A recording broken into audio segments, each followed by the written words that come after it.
So now that we've sort of touched upon how a cartoon show like My Little Pony Friendship is Magic can and ultimately would have created a fan base of some kind regardless of its content, it is now interesting to really try and understand why exactly Bronies exists as a standout fan base compared to others.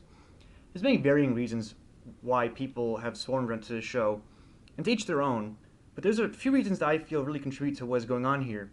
Some reasons I feel are missed or not comprehended by those who don't understand the fascination on the surface. From what I've gathered, it really shouldn't be too surprising. You'll see what I mean shortly. Again, I'm pushing aesthetics from the show aside. I'm going to now just briefly mention the community's welcome nature and its ability to churn out not only large quantities of fan material, but also high quality material most of the time. In short, if you're a brony, you're probably never bored or for very long. Even in between seasons of the show itself, there's always fan fiction, music, animations, or games that keep you entertained. Something new literally every day. But now the nitty-gritty parts. There's really no way of avoiding the sociological or psychological discussion when trying to explain bronies. Whether it's an honest attempt to describe it or a narrow-minded judgment that the fans are some kind of sexually repressed man-children, it's simply impossible to ignore socialization in this context. So let's start with an obvious one. Escape.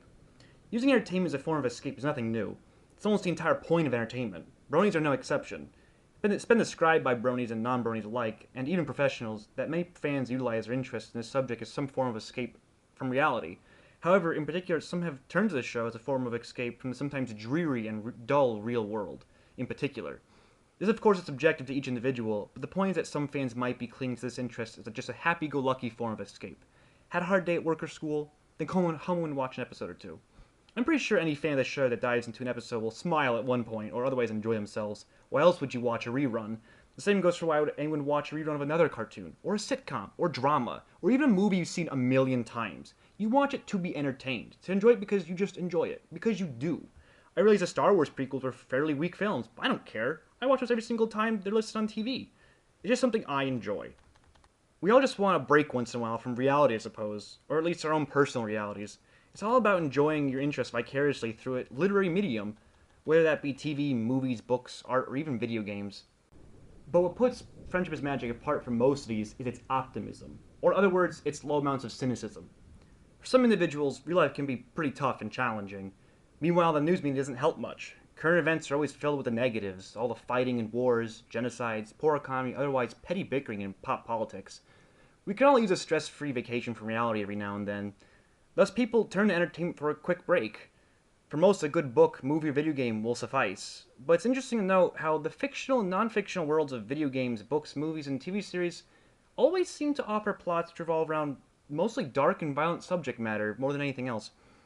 Some sources claim that by the age of 14, the average person has witnessed 8,700 murders and over 150,000 violent acts on TV alone. It's really no surprise that some people wouldn't mind a break from reality that's a little bit more positive. As a result, some fans of Friendship is Magic have admitted that the pure overdose of cute and happiness is a great respite from the usual cynical monotony they're surrounded by in the real world or elsewhere. Friendship is Magic is simply a mind-numbing calm from all the mess once in a while. Some bronies are more connected to this philosophy than others, I know. Some might not at all, and might just watch it for whatever else reason they have. But I feel this optimism is definitely part of the equation for a few, at least. Now this one's a little bit more complicated, and that one is rebellion. Now this one the haters can probably blame on themselves, actually. Every society has a level of conformity. Each has behavior which it defines as normal. Anything outside that behavior is thus defined as deviant. Sometimes this behavior is purposely considered non-normal and devious, such as murder, because it's damaging to society. It's bad. But other behaviors are not damaging to society, but are still considered deviant because they break conformity in some way. People who get tattoos or dress unorthodox are considered deviants in some way. Of course, tattoos and dressing strange are not exactly groundbreaking, but what drives some people to break the norms anyways? It's safe to say, at least with some behaviors, that some acts of deviance are sometimes motivated by rebellion. People do what they do because it's against the norm. They do them to be unique, to stand out from the pack. Isn't that what a rebel in society really is? I mean, this is all just from my understanding. To get more on a point, these individuals are rebelling to the conformity of the established status quo of their respective societies or cultures. They either do this to get attention or because they generally want to break a mold, perhaps because they don't believe in what the conformity stands for or involves. There are many deviant subcultures to look upon, such as the skinheads, the straight edge movement, and the punks. Each stands for something different and for something that's against the traditional norm of their respective societies, for better or worse. Then we now come to bronies. I think a big reason why 20-something guys took this interest and ran with it is partially based on feelings of rebellion, at least for some. Some bronies embrace this interest because it gets a rise out of the general public. This may be just to get attention, but some others might really stand for what they believe in this case, the breaking of gender expectations. Yes, I'm a 20-something male who's straight and watches a cartoon about colorful ponies. What do you think the mottos like deal with it and haters gonna hate have become, for better or worse, staple comebacks and defense mechanisms for some bronies? Many bronies take pride in not judging a piece of entertainment art just because of its target demographic. If bronies were really trolling or being ironic, then there wouldn't be so much rhetoric across the web discussing the merits of the show with legitimate insight. Like this. If something is worthwhile, it shouldn't matter what it's about. In a way, the only reason bronies seem deviant is because society doesn't expect anything directed at girls to ever be of interest to men. Meanwhile, the opposite is hardly true. A girl who likes Star Wars? Or maybe she likes building things. Or maybe she's a motorhead. Society in general doesn't really expect girls to be interested in these things, but doesn't generally criticize them either, if they do. Think about it. Why do you think words like tomboy, when used to describe a girl, doesn't nearly carry the same negative weight as words like sissy, when used to describe a guy? Is this because feminine traits are considered weak?